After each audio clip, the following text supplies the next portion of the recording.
Well, hello, everyone, and welcome to the Digital Front Door. I'm Scott Benedict. Throughout my career in retailing, first as a retail merchant, as an e commerce executive, and now as a consultant, one of the most consistent elements of success in any of those roles, and indeed across retailing as a whole, has been the study of consumer insights. Data that informs us about how consumers are shopping, what their tendencies are, what their preferences are, have always been invaluable across a number of different functions within the broader community of retail. Of particular interest to professionals in our industry are studies about particular consumer segments, highlighted by things like demographics or personal characteristics like age, gender, or marital status, geographics, where the customers are located, not only in particular areas, but rural versus urban versus suburban, behavioral tendencies, some of their buying habits or how they choose to shop, and psychographics, things like lifestyle, their personal interests, their opinions on issues of the day. All those provide a fascinating picture of consumer groups that retailers use to make good decisions about the products that they carry and how they market to particular consumer segments. Now, recently I came across some fascinating data on a consumer group that not much has been written about yet, but about which an interesting picture is beginning to emerge. That group is referred to as Gen Alpha, or consumers that were born since 2010. Now, it might not seem that that particular consumer group is old enough. Perhaps they're a bit too young to garner much attention, but the insights rooted in this particular group are fascinating and foretell a lot about the future of retail markets, both here in the US and around the world. Now, the study I'm referencing was published by the Ebeltoft Group, a global alliance of retail and brand consulting firms working closely with clients around the world. My colleagues at Chicago based McMillanDoolittle are members of the Ebeltoft Group, and Madison McBride serves as a senior analyst at the firm, and she joins us today from Chicago. And Maddie, welcome to the program. I'm so excited to have you here with us today. Thanks. Yes, great to be here. Awesome. Why don't we start, Maddie, with talk a little bit about your role as a board member in what is called the Young Ebeltoft Group, and that's a group within the broader Ebeltoft Group organization. Can you maybe describe a little bit about that initiative and why it was formed? Sure. So, Young Ebeltoft is a group of Gen Z and millennial consultants from all over the globe. And our purpose for starting the group was really to elevate emerging consultants' voice within the retail industry. We believe, maybe I'm biased, but we have a unique perspective to bring, given that we're often the target audience of brands and retailers today. We have a different reference point when it comes to what it means to shop, how it means to shop. And so we gathered voices from all over the globe, Netherlands, South Africa, Canada, and more. And we recently published this work, a Gen Alpha study. And we were able to reach over 6,000 respondents over 15 countries.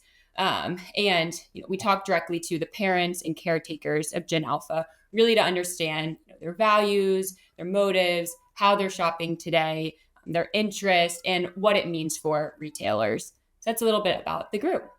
Awesome. So I think probably the first question a lot of our viewers will likely have is why study this particular group now, given that the oldest members of this segment have not even reached adulthood yet? Right. So, a little bit of context, which you provided earlier, Gen Alpha being born between 2010 and 2025. The oldest are around 15 today. So still pretty young. And often parents are millennials, siblings of Gen Z. But really the big takeaway here is although they are young, Gen Alpha is already your customer. So I kind of mean that in two main ways. First, Gen Alpha already has their own money to spend. We find that in our study, over 80% of Gen Alpha has pocket money, money from special occasions, chores, and they have the freedom to spend it how they'd like.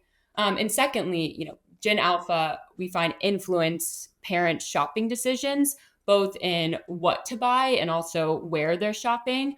In terms of categories, we find obviously toys, but also sporting goods, activities. Parents are bringing their children into the family decisions on what to buy. And then lastly, also kind of interesting, we find that Gen Alpha are really tuned into trends in terms of fashion, beauty, culture. Over 45% of our respondents mentioned that they, follow along on these trends. I think it's kind of interesting comparing even to Gen Z, as I am myself. When my friends and I look back at photos of ourselves when we were 10, 12, we're wearing baggy t-shirts, we're wearing, Nike shorts, crew socks. And then when we see Gen Alpha today, they're wearing crop tops and they have a full face of makeup. So it's really interesting, even comparing, from my perspective as a Gen Z to our Gen Alpha counterparts. That's neat. And it's interesting that one of the elements of this study that really stood out to me was the finding that Gen Alpha really does enjoy shopping in physical stores, not just online. Can you share a little bit more about that? Sure. So, important context about Gen Alpha is they are the first generation to fully grow up in this digital world, even more so than Gen Z. I was getting my, Instagram, my phone, and late middle school, early high school, whereas toddlers today are carrying around tablets. Kids are doing all of their school online, or back in COVID, but that's trickled. But yeah, the impact of COVID in early childhood, early school years. So we're an important context is really being the first fully digital generation. Where the store comes into that is that we're starting to see this swing into an emphasis both on the parent side and kids seeking out in-person experiences, hands-on, immersive, screen-free activities. Our research finds that the number one worry of parents today when it comes to their Gen Alpha kids is over dependence on technology, on screens. That was across every country as the top rated issue. So we're seeing this swing to more, of an in-person experience.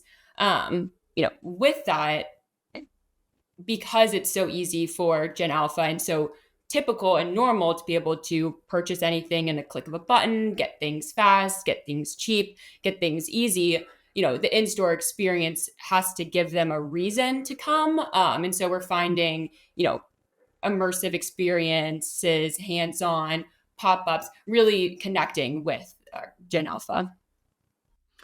It's very clear, and you kind of make the point that they have been digital natives since birth. And while that is not surprising, I imagine that there are some non-traditional communication channels, so things like social media, online gaming, streaming services that are, I suspect, big influencers of the brand preferences of this segment of this age segment as they come into their adult years and as they come into peak spending years.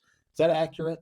Yes, absolutely. So what we're finding here really interesting is that non-traditional channels, and I mean social media, gaming, influencers, streaming, have a stronger influence over purchase decisions compared to traditional channels. So, cable, print publications, radio ads. And so, with that, some of the emerging channels we're seeing, we've talked about Roblox and the metaverse for a while now, but, Roblox still being very relevant, YouTube, Fortnite, TikTok, TikTok being short form videos being really important here. So, kind of in terms of the channels and driving down a little bit deeper when it comes to social media, we're finding the brands that are winning with Gen Alpha are the ones that aren't just selling their product, but selling more of a personality to their customers. A fun example, Sour Patch Kids. I mean, they've been around forever, but on Instagram, I mean, they have over 800,000 followers. And when you scroll through their page, it's quite interesting. There's a few, product pages or product images here and there, but really it's mostly memes and videos, and it's taking their little sour people and bringing them to life. And it actually gets a ton of engagement through their social media for their unhinged content. So being able to have more of a personality and connect with customers and consumers that way, we're finding to be very fascinating. And also, I alluded to the idea of short form content, being able to stay on trend and how you're connecting with your consumers is crucial. Trends are just every day a new trend is popping up, and brands can't spend months and months building a campaign when maybe they'll need to really jump on the next thing that is speaking to their consumers. So that's also very critical that we're seeing. And then lastly, something interesting when it comes to the non-traditional channels is often Gen Alpha are learning about your brand for the first time through these influencers, through more like secondary sources. So while your own social media page is really important, finding ways to get your brand out there through social media, but not directly. So an example of this, a trend these days, and I watch this on TikTok too, but a trend are these get ready with me videos. So essentially an influencer will set up their phone while they're getting ready. They're just, showing their makeup, not talking really about it, but just showing it and doing it. And I know it kind of sounds silly, but they're very popular. And so, how are you getting your product in the hands so that that's being shown and people are seeing that? And there's a ton of these 10-year-old influencers are actually blowing up. So I don't know how I personally feel about that, but that's something that we're seeing. Yeah, it occurs to me as we're talking, and as you were sharing that one difference about Gen Alpha versus prior generations is in many cases, some of the older generations were very influenced by their parents. And it sounds like what you're saying is Gen Alpha has a lot of other influences that guide their interests, their brand preferences, and that sort of thing. Is that fair to say? Yes, definitely. Word of mouth still being the top way of, hearing, but those coming to discussion through these more viral moments. Gotcha. So, one of the best practices that the report highlights on Gen Alpha's interest in is their interest in interactive content. Some of the things that you're mentioning, influencer collaboration, and more. And I guess the thing that occurs to me as a retailer is are there any retailers that are really doing a good job, or perhaps setting the standard in terms of how they're getting ahead and building relationships now with a Gen Alpha consumer while they're young to set themselves up for the future? Any good examples out there? Sure. One that I'll talk about is Claire's. So, accessory beauty company for kids, but recently they launched the collab, which they worked with, they call Gen Alpha, so Gen Z and Alpha influencers in order to bring them into building the direction of the brand. And through that, they, created like influencer campaigns. They have product pages on the Claire's website where you can go to, if I was an influencer, it would be, Maddie's page with my curated selection of bracelets and makeup. So really connecting, those out there that Gen Alpha are already watching, Gen Z are already connected to, and kind of bringing them into their brand. But, wanting to call out it feels very authentic in the way that they're doing it. It's not just, let me kind of have this person, talk about my product. It's really bringing them in to help create the future of what Claire's looks like, and then also talk about, how the brand resonates in their life today. And with that, I'm talking more about digital channels that they're showing up. But we also see, in-store collaborations, we're seeing events, interactive campaigns. So again, not just that digital focus, but focusing on kind of every channel. Really, how are you connecting? So, any particular best practices or things that you think are you'd recommend to clients that want to get ahead on building relationship with this consumer segment? Yeah, I would say, you know, uh, creating authentic connections in terms of, an influencer or a partnership, kind of Gen Alpha can see through, I feel like, very easily. Like if it doesn't seem genuine, then it may kind of be off-putting. And, because on one scale, it's, being talked about it is great and you want to get your name out and go viral, but for the right reasons, obviously. And, you know, kids today are kind of brutal. So, wanting to do more of like an authentic connection.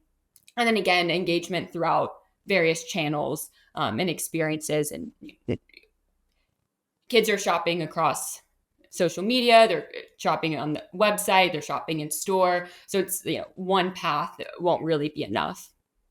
Gotcha. So it really sounds like you have to engage them across channels and across platforms, right? Yes. Neat. So, listen, to be certain, omnichannel is not a new concept in retailing, but how important is omnichannel to the Gen Alpha consumer as they approach increasing influence on the retail market? Yes. So in our view, omni-channel is essential. It's very vital, really, because kids today don't know any different. Even I feel like speaking my from my Gen Z experience, that's just table stakes these days. And so, being really intentional on you know building that experience and connecting seamlessly both the in-store and online touch points. But one that I want to bring up, that's maybe not always in the strategy, is kind of thinking about these gaming platforms, or thinking about these, I know metaverse has been a buzzword for a while, but thinking about, how to connect maybe emerging channels into their strategy. So one I'll talk about is Roblox. So we're thinking about Chipotle. They have this, game. I actually played it recently. I was just wanting to test it out, to kind of see what the hype was all about. And there's this Chipotle game within, so Roblox, you can join different games. You have your own character, like it can look like you, so it's kind of your double in a virtual world. And so for Chipotle, they have this game where a customer comes in and you're a Chipotle employee. They tell you what you want. You're building burritos, and then you can actually agree. Yeah, I know it sounds silly, but I mean, I'm like, I could see why, I would do this in my free time. And you can connect with, different people across the globe on it as well. But, something interesting is, yes, that lives in more of a digital world, but now there's also ways to redeem, your points in a physical store, or there, if you're the first one to join this game, you could get, points to redeem. So it's kind of like, how are you bridging now not just your like website and your store in your physical store, but these online gaming platforms and stores. Or another example, Allo, really popular athleisure company these days, they have a game within the meta Roblox as well. And you can take your little character to go on runs or meditation, and it's a fun way that they bring their brand to life. But now in the store, they have little stickers at checkout where if you scan that while you're checking out, you can redeem a virtual sweatshirt online. So again, it's like, really bridging the two between like online platforms and in-person stores as well. That is so neat. It feels like one of the things that has been truly emerging is the use of loyalty marketing in new and different ways. But what you're just describing there goes beyond the if you sign up with us, we'll give you a coupon. It's a lot more interactive, to your point earlier, and it feels like it's a much more building of an engaging relationship with the consumer than perhaps loyalty marketing, as we historically think about it, has been in the past. Is that safe to say? Yeah. And I think, something interesting is that, as I mentioned earlier, or being able to purchase online, you can compare across brand, you can compare like on Amazon, like that's just so typical now. And often, we're seeing Gen Z and Gen Alpha, buying dupes of, brands that are really popular, but so dupe is a duplicate or, kind of off brand that's ton cheaper, not as high quality, but still like does the trick. And so, we're finding in order to really win them over, your brand has to like have, a higher kind of meaning to your customer, because it's so easy to buy an alternative, and it's close enough for many, especially when they have money to spend, but pocket money and special occasion money is different than maybe a Gen Zer who has their a job that they're having that income from.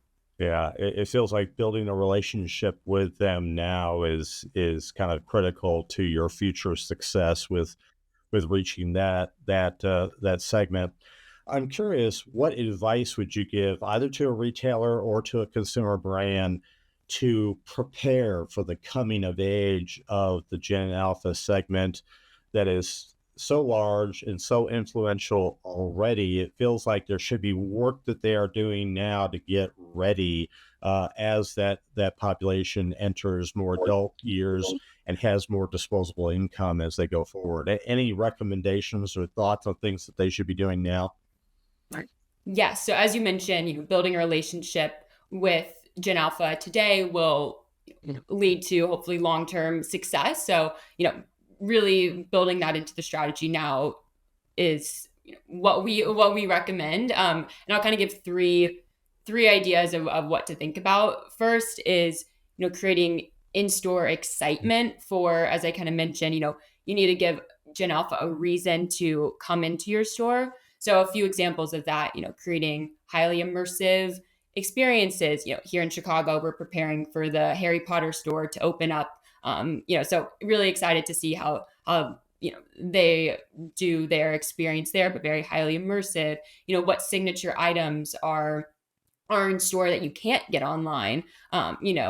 Is it a limited edition bag that's like Chicago specific? Is it, kind of generating a little bit of excitement? I feel like all the store openings I've gone to recently have Chicago branded merch that's only available, the first few days, or something of that nature. So generating that in-store excitement. Or another fun example we're seeing is, a lot of jewelry brands now are having personalization in store. So Pandora has their machine that you can go in and personalize. So, what about the experience can you not do online? And are you giving Gen Alpha a reason to come in?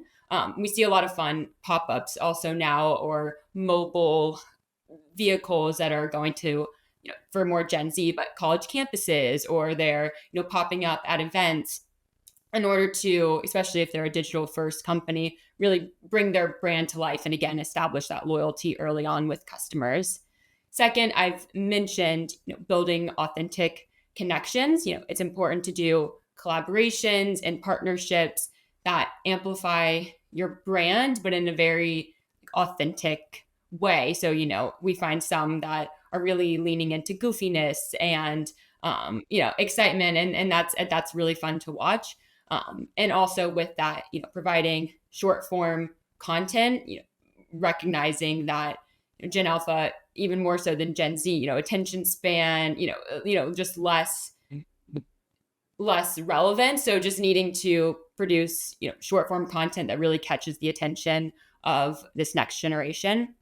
And then lastly, going to, talking about, just a seamless integration, seamless technology, and also creating mobile first experiences, but also thinking about the tablet experience. I think that's something kind of interesting to examine. I mean, I know you've probably seen while you're out at restaurants or you're just out anywhere, a tablet is present. So kind of how are you creating? I know Chick-fil-A launched this like Play app where they have stories and games. And I've noticed, that on tablet screens while I'm out walking around. So that there, what gamification are you doing in order to kind of, connect in that way? And then lastly, kind of a swing, but what screenless, activities or screenless experiences are you bringing to your customer in order to connect that way? So, kind of to sum it up, that in-store excitement, that authentic connection, and creating mobile first and tablet first experiences, kind of in order to connect that all together. Well, that is so neat, Maddie, and I appreciate you joining us today and kind of sharing insights on this. I think one of the recurring themes that I've seen throughout my retailing career is that retailers or brands who don't change, who don't evolve as consumer segments come of age, they have new ways of wanting to be engaged with, of being sold to, and in being spoken to. It's really those retailers that tend to perish over time, and those that stay up to date, relevant, and engage new consumer groups while staying true to some of their existing customers. Those that figure out how to thread that needle are the ones that are successful over time. Would you agree? Yes, for sure. And in our research, we did find that the top brands are kind of the same ones: Nike, Walmart, Target, for the top brands that kind of stand the test of time. We are seeing them, adapting their Nike, the in-store experiences that really, hit the head on the in-store excitement. So we are seeing, top brands continuing if they are investing in this next generation of global consumers. Awesome. Well, again, Maddie, thank you so much for your time, for sharing your insights on this study, and we really appreciate you joining us today. Thank you. All right. Well, I'll tell you, it sure seems like both retailers and consumer brands really always have to keep their eyes on the horizon for what is new and what is emerging in consumer trends, both in general and particularly with younger consumers whose preferences, whose interests, and whose mindsets may differ than those of prior generations. Consequently, the members of the retail community who ignore a large and increasingly influential customer segment like Gen Alpha probably do so at their own risk. And so staying attuned to new consumer groups as they come of age is of paramount importance, again, whether you're a retailer or a consumer brand. Now, to gain access to the Ebeltoft Group's Gen Alpha study, check out the link there on your screen for not only this study, but a lot of other really great content that the Ebeltoft Group and my friends at McMillanDoolittle create on an ongoing basis. And you really find it to be a treasure trove of information about consumers and about the retail community, not only here in the US, but around the world. Thank you for watching The Digital Front Door. I'm Scott Benedict. Thanks for joining us.